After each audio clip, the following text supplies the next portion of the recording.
My parents didn't invite me on a family trip to the Bahamas, but they expected me to take care of their pets while they enjoyed the beach with my brother and his partner. I had already booked a solo trip to Greece without telling them. When the time for their trip arrived, my brother Salvador called me, his voice dripping with fake concern. "You didn't know about the Bahamas trip?" he asked. "Mom was supposed to tell you. We're leaving next month, Mom, Dad, me, and Elena. Someone needs to take care of Chico and Nico while we're away." I was holding my coffee cup so tightly it almost broke. I had just turned 27 and found out that my entire family had planned a tropical vacation without bothering to include me. It was worse because I found out by accident during a casual call with Salvador about our mother's upcoming birthday. "Salvador, Mom hasn't mentioned anything about the Bahamas to me," I replied, trying to keep my voice firm. "Or about taking care of the pets." He laughed and said, "You know how she is. Maybe it slipped her mind. But you're not busy, right? You can take care of Chico and Nico that week.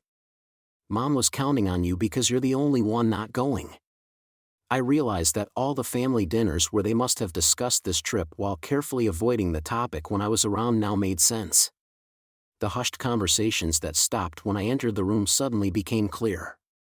My mother's casual questions about my work schedule and my father's sudden interest in whether I was dating someone probably stemmed from their hope that I wouldn't have weekend plans that would interfere with their need for a pet sitter. Later that night, my mom finally called. "Sweetheart, I wanted to talk to you. We need a favor," she said. The bitterness in my voice was impossible to hide. "Let me guess, you need me to take care of the dogs while you're all in the Bahamas?" She confirmed it, explaining that Chico gets anxious in the kennel and Nico needs his medication twice a day. It would only be for 8 days.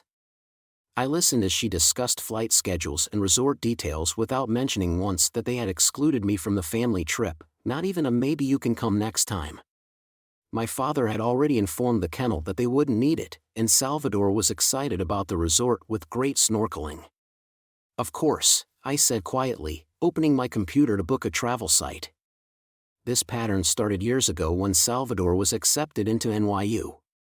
My parents threw a huge party with personalized banners and takeout food, inviting all their friends to celebrate their younger son's achievement. A year earlier, when I was accepted into Boston University with a full academic scholarship, they simply nodded and said, "Good job, son." My acceptance letter stayed on the fridge for only 2 days before being replaced by Salvador's dance recital calendar. He had always been the family star, the fun one, the handsome one who never made mistakes.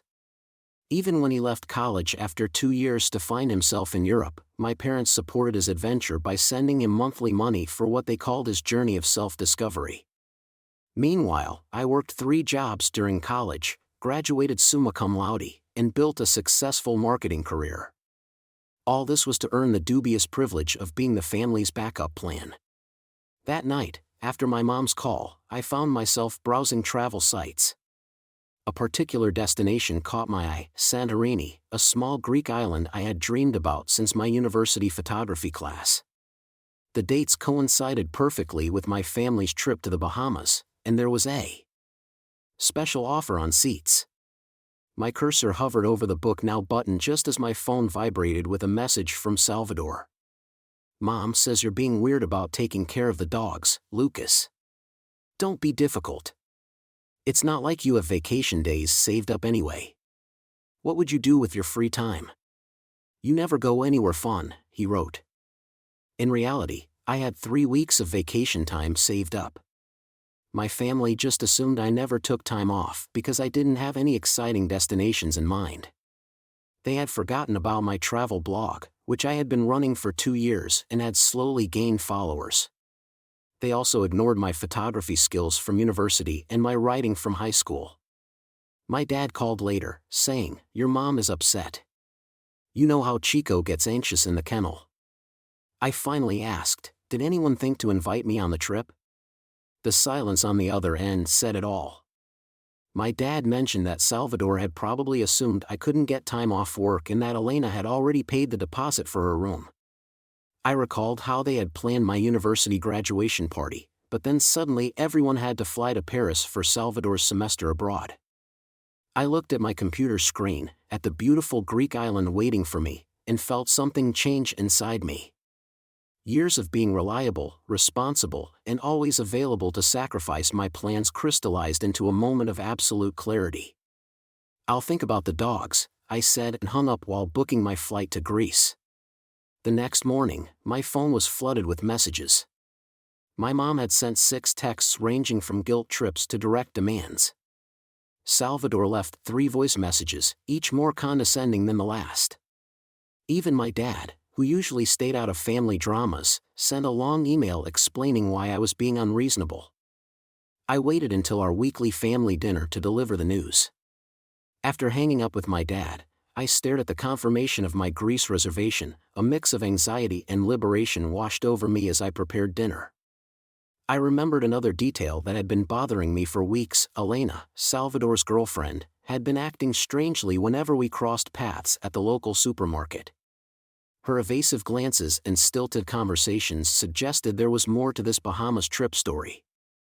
I arrived early at my parents' house, as always, with the aroma of my mom's stew filling the kitchen. Salvador and Elena arrived soon after, my brother showing off his new watch, probably another gift financed by my parents. "Lucas, sweetie, did you think about the dogs?" my mom asked while serving soup. I looked at my plate, gathering the courage I had been accumulating for years. The weight of the Santorini ticket and my phone felt like an invisible armor. "Actually, Mom, I want to talk," I said. "I won't be able to take care of Chico and Nico during those dates," I said firmly. Salvador let out an irritated snort. "You're going to keep this up? I told you it's not like you have plans." "Actually, I do," I replied, maintaining my firm tone. "I'll be in Santorini that week." My mother's fork hit the plate with a dull sound, my father stopped chewing, and Elena looked like she was about to vomit. Salvador laughed, but I could notice a tremble in his voice. "Since when have you been interested in traveling?" "You never go anywhere," he said. "It's curious you say that," I responded, feeling years of resentment simmering inside me. "There are many things you don't know about me, mainly because you've never bothered to ask." It was then that Elena abruptly stood up from the table, murmuring an apology about needing fresh air. I followed her with my eyes, noticing how her hands trembled. There was something in her reaction that told me this was just the beginning of a night that would change our family forever. "Don't be dramatic, Lucas," my father intervened. "If this is about not being included in the trip," I interrupted, preparing for what was to come. "This is about much more than a trip to the Bahamas. It's about years of being invisible in my own family." The silence that followed was deafening, broken only by the sound of Elena vomiting in the garden. Salvador got up to follow her, but something in my expression stopped him. He knew this family dinner was about to reveal secrets that would change our lives forever. Elena returned to the table with a pale face, her eyes deliberately avoiding Salvador's. My brother tried to take her hand, but she subtly withdrew it, a gesture that didn't go unnoticed by anyone. "What's going on here?" my mom asked, her voice trembling beneath her apparent calm. Elena began to speak, but Salvador interrupted her. "It's nothing, Mom. Elena hasn't been feeling well lately," he said quickly, casting a warning glance at his girlfriend. Then I noticed something that had been right in front of me for weeks. The engagement ring Elena used to proudly wear was gone. "Elena, is there something you want to share?" I asked softly. Tears began to roll down her cheeks as Salvador grew paler. "I'm sorry. I'm so sorry," she said. "I can't keep this up. The truth is, the trip to the Bahamas isn't just a family trip." Salvador hissed at Elena to shut up, but it was too late. "Salvador has been embezzling money from his parents' savings account," Elena continued, ignoring the silent threats from my brother. "He's been forging their signatures on bank documents for months. The trip to the Bahamas is a cover for him to meet his other family." The silence that followed was deafening. My mother clutched her chest, while my father remained completely still, his fork suspended halfway to his mouth. What is she talking about, Salvador? My mom's voice was barely a whisper.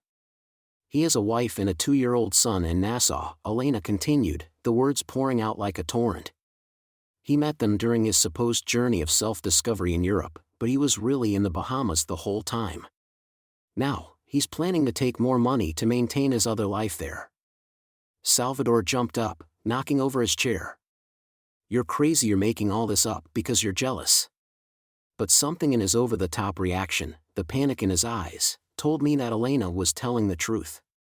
My brother, the golden child of the family, had been living a double life all this time. Elena revealed that she had discovered the truth a month ago when Salvador left his phone unlocked. She had been distant ever since, unable to continue with the charade. As she showed the evidence to my parents, I watched how the perfect world they had built around Salvador began to crumble. But something told me this was just the tip of the iceberg, that there were more dark secrets to be revealed. The family dinner had ended, but the night was far from over. My trip to Santorini, which had seemed like the main topic of the evening just hours before, now seemed trivial compared to the bombshell that had just exploded at our table. The days that followed were a whirlwind of revelations as my parents processed the news of Salvador's double life. I delved into an investigation I had been putting off for years. Something in Elena's confession had awakened dormant memories, small details that never fit into my brother's story. I reviewed old bank statements my mom kept in her email, which she never changed the password for since I set it up. I discovered regular transfers to an account in the Bahamas dating back to my university graduation. The first deposit coincided exactly with the day my parents canceled their attendance at my graduation ceremony, citing an emergency with Salvador's journey of self-discovery. I confronted Salvador 2 days later when I found him smoking on our parents' porch. You ruined my graduation for this, I said. You don't understand anything, Lucas, he replied, his arrogance still intact despite everything. Some of us are born for more than a mediocre life. Melissa and my son needed me. His bitter laugh chilled my blood. Do you think that's all?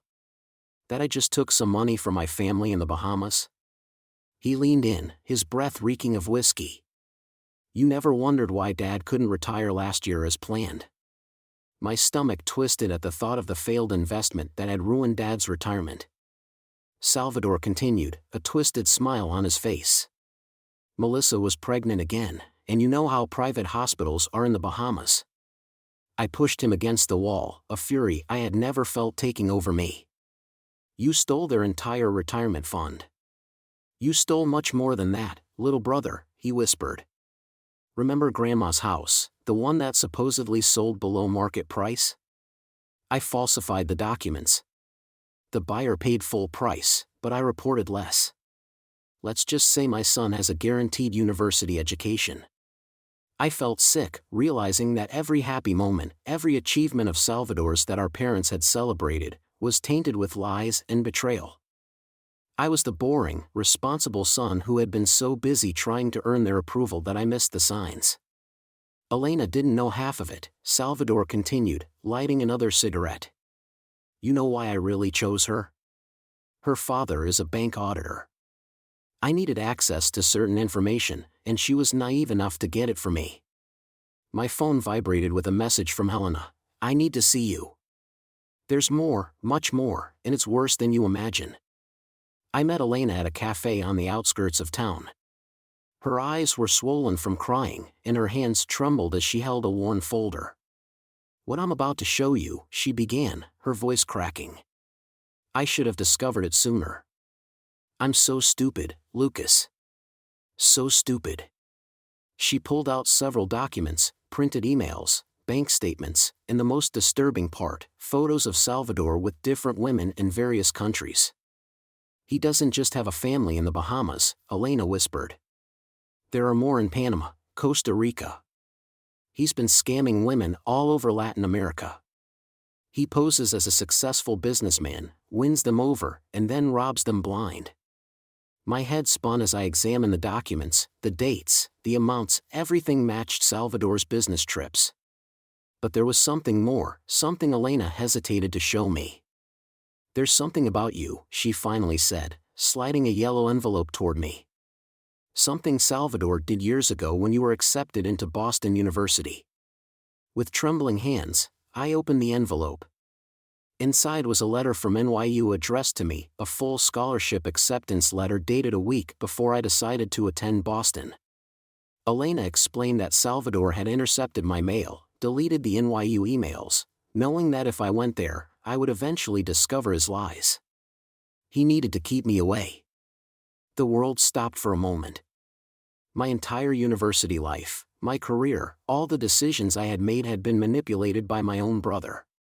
There's more, Elena continued, her voice barely audible. Your travel blog, you noticed it never really took off until you started planning your trip to Santorini? I looked at her confused. Salvador was sabotaging your blog from the start. He paid a company to block traffic to your site. He didn't want you to succeed, to travel, to have the chance to cross paths with any of his other lives. Tears streamed down my face, but they weren't of sadness, it was pure, accumulated rage. Why are you telling me all this now? I asked. Elena pulled out one last photo from her purse, taken just a week ago. It showed Salvador in what looked like a jewelry store, kissing a woman who was neither Elena nor his wife from the Bahamas. He's planning something big, she replied. Something that could completely destroy your parents. As Elena revealed Salvador's final plan, I felt the air leave my lungs. My brother wasn't just stealing from our parents and scamming innocent women, he had also orchestrated the ultimate blow, selling the family home. He had been falsifying documents for months, using the power of attorney my mom had given him the year before when she had surgery. Salvador never revoked it and had been gradually transferring the property into his name. But our parents lived there, they would notice, I protested. They won't if they think they're signing papers for an investment in the Bahamas, Elena whispered. The woman in the jewelry store photo was a real estate agent. They already had a buyer, a developer who wanted to demolish the house to build apartments. My mind flew to all the memories in that house, the treehouse Dad built, the garden where Mom grew her roses, the kitchen where we gathered every Thursday. The closing was scheduled for the next week, just when everyone would be in the Bahamas. Salvador planned for me to be busy with the dogs while he executed the sale. By the time everyone returned, it would be too late. Why are you helping me with this? I asked, studying her face. Elena wiped away a tear. I'm pregnant, Lucas. I don't want my child to grow up knowing the monster Salvador has become. The weight of this revelation hit me like a ton of bricks. Salvador wasn't just playing with our lives, he was also jeopardizing the future of his own unborn child. There's more, Elena said, pulling out her phone. I found old emails. The reason Salvador hates your success so much isn't just jealousy. She showed me a chain of emails from years ago, between Salvador and a professor at NYU. Remember the plagiarism scandal that supposedly got him expelled? Elena paused. It wasn't his work that was plagiarized, it was yours. Salvador stole one of your essays from high school and presented it as his own at NYU. When they discovered it, he manipulated the evidence to make it seem like he was the victim. I got up from the table, needing air. My whole life had been an elaborate lie carefully constructed by my own brother. As I processed this information, my phone rang. It was a message from the travel agency. Due to a system error, my flight to Santorini had been moved up. I had 24 hours to decide whether to flee to Greece and let everything explode in my absence or stay and face the biggest confrontation of my life. The answer came in the form of another message, this time from my mom. Son, I need to see you. There's something about Salvador you need to know. I arrived at my parents' house with my heart racing so hard I could hear it. Mom was sitting in the living room, holding an old box I recognized from our attic. Her hands trembled as she opened it. Your father found this yesterday, she said, pulling out a stack of yellowed letters. They're from Grandma, written before she passed away. There's one for each of you. My mom began to cry as she handed me an envelope with my name on it. Salvador's letter, she said, her voice cracking. Your grandmother knew who Salvador really was from the beginning. I opened my letter with trembling hands, and Grandma's voice came alive in my mind. Dear Lucas, if you're reading this, it means the time of truth has finally arrived. I've kept a secret for years, hoping Salvador would change, that the kindness I saw in you when you were a child would inspire him to be better. But now I know that will never happen. Salvador is not who you think he is. The documents attached to this letter were proof of his first deceit, one he committed when he was just 16, falsifying my grandma's signature to obtain a loan using her house as collateral. She discovered it but protected him, thinking it was just a youthful mistake. That was her greatest error. As I read, my mom pulled out more documents from the box, evidence of all Salvador's manipulations carefully collected by Grandma over the years.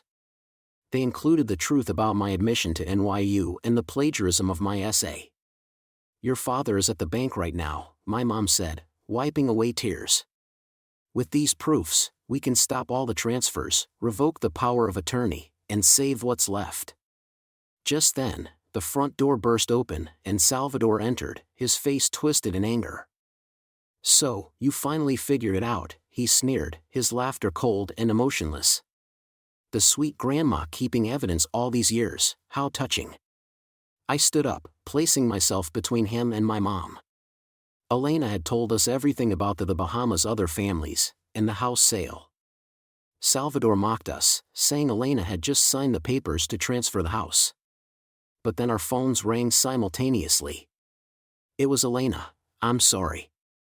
I'm so sorry. He sold the house, the money is in his account. Salvador smiled triumphantly, pulling out a plane ticket. In 3 hours, I'll be out of the country, and you won't be able to do anything. He was interrupted by the sound of sirens approaching through the window. We saw several police cars surrounding the house.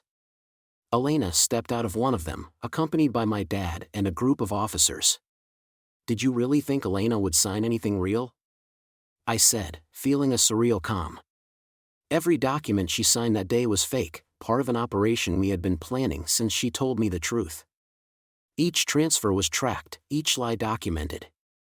The handcuffs sounded like music as the officers arrested Salvador. His empire of lies crumbled in minutes. Months later, as I watched the sunset in Santorini with my parents and Elena, who decided to keep the baby, I thought about Grandma's words, sometimes the brightest light is the one that takes the longest to be seen. Salvador was serving his sentence, and we finally learned to shine without his shadow. Our travel blog was now a family business. Mom wrote about local cuisine, Dad photographed architecture, Elena shared tips for traveling with babies, and I finally wrote my own story without fear, without apologies, simply being Lucas.